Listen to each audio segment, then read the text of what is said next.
বেদবাণী দ্বিতীয় খণ্ড ২৯ নম্বর পত্র।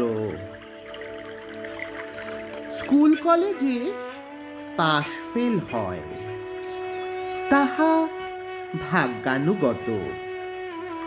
এই সকল পাশ ফেলে সত্যের সহচর হইতে পারে না। চৈত্র মাস পাশ করিতে পারিলে জন্ম মৃত্যুরূপ কালের অধিকার থাকে না। ভাগ্যানুসারে লোকে দেহ, দেশ, বিদ্যা, জ্ঞান, ধর্ম অধর্ম পাইয়া থাকে।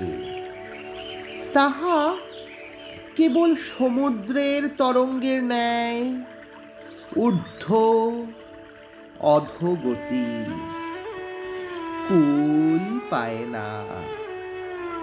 ভাগ্যগতিকেই কেহ সুখী, কেহ দুঃখী হয়। সত্যদেবের ভাগ নাই, সুখ দুঃখ থাকে না। জয় রাম, জয় গোবিন্দ।